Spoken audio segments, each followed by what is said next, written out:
what's up? Hey, whoa, careful. I know you're seeing some craziness if you're watching this on the phone right now, but that's because this is another VR experience with the Feast of Fiction crew. Now, if you don't like seeing double when you're watching this video, I recommend you go to youtube.com/feastoffiction on your computer, because that is one of the best ways to watch this without having the two screens on both sides. But if you do have Google VR, so like the Google Cardboard, or any of those glasses where you can put your phone inside of it and look at it, this is a way for you to sit there and pretend like you're sitting with us right now and looking around the room and seeing a lot of what we have to offer here at Feast of Fiction, which is the same kitchen we've been using for 6 years. Today we have Lauren and Ashley as always, but very exciting, we just crossed 1 million subscribers! Woo! So we're throwing a very big party at our MCN kin, and it's going to be really fun because we are making 50 Reptar bars, we are making tons of Los Pollos Hermanos fried chicken, we're making some of our favorite recipes. Ashley actually did all the choosing, and we have to enlist some help because we've never made this many before. In mass quantities. In mass quantities.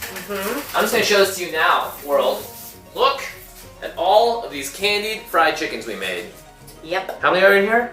130 something? Oh my lord. You guys have been working extra hard making these day and night, and I'm just joining in for some of the fun. So, right now we're going to show you how to make Reptar bars live.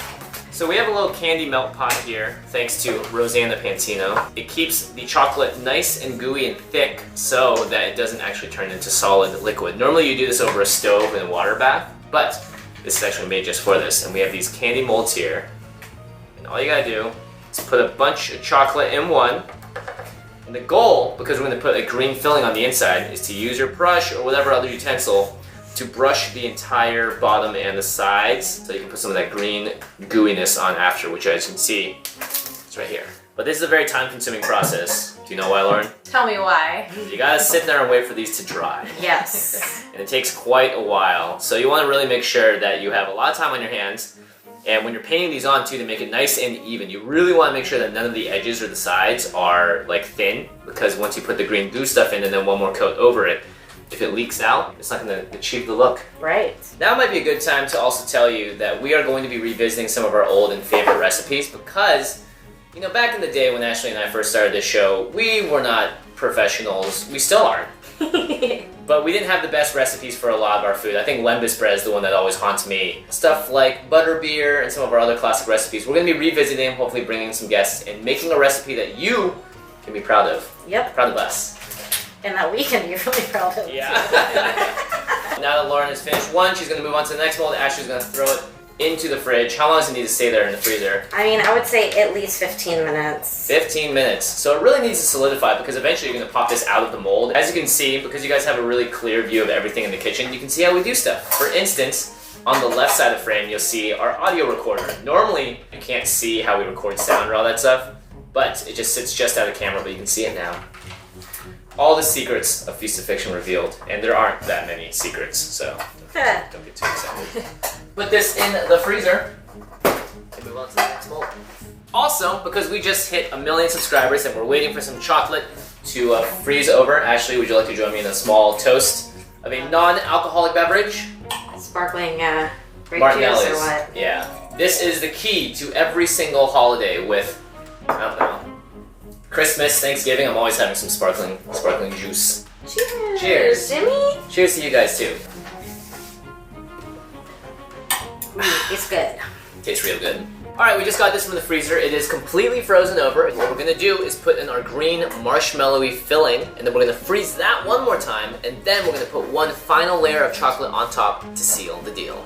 Look at the color! Wow. It's oozy! So I'm going to be a little more careful with this too. I don't need to necessarily spread it around as much, but you don't want to put too much in either. This stuff is a way different consistency than the chocolate too, so I'm just putting it right up to the edge.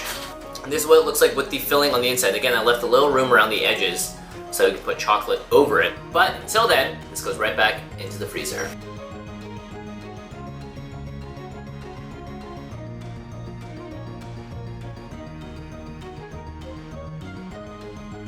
Alright, now that we've waited for this to freeze over, it's mostly frozen, it's not going to get totally there. It's time to reapply the chocolate on top. Now, when you put the chocolate on top, it's actually going to start melting the stuff below it, so you have to work a little quickly. And again, focus on covering the edges first.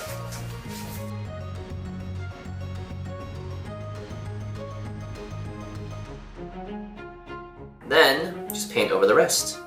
And you're gonna have yourself a very thick and delicious bar of chocolate with a special surprise in the middle. And then once that's frozen over, you made Reptar bars. Once it is out and frozen of the freezer, all you have to do is go around the mold and pop it out very carefully. And then, just like that, you have a chocolate bar. And you can do a little bit of trimming around the edges if you want to, but you have to be careful because it is pretty melty already in your hands. So you just want to really transfer it as fast as possible. So I'm just gonna do a tiny bit of alterations on the side here just to get the edges nice and flat. I'm gonna put it into this tray with the rest of the chocolate bars. Very good.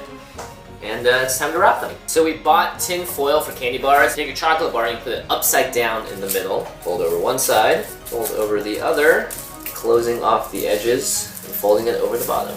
After this, we're gonna print out the design and then we just cut it out and then fold it around this and tape it on the back. And you're done with one of 50 Reptar bars.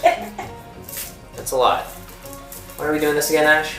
Because we love our fans. That's right, we love them. And that's it for Reptar bars. If you want to see the vlog where we have our million viewer party and put all of this stuff together and invite people and have a grand old time, make sure you click the link in the description box below. We're so grateful to have 1 million subscribers on the channel. The party's going to be awesome, so make sure you watch the video.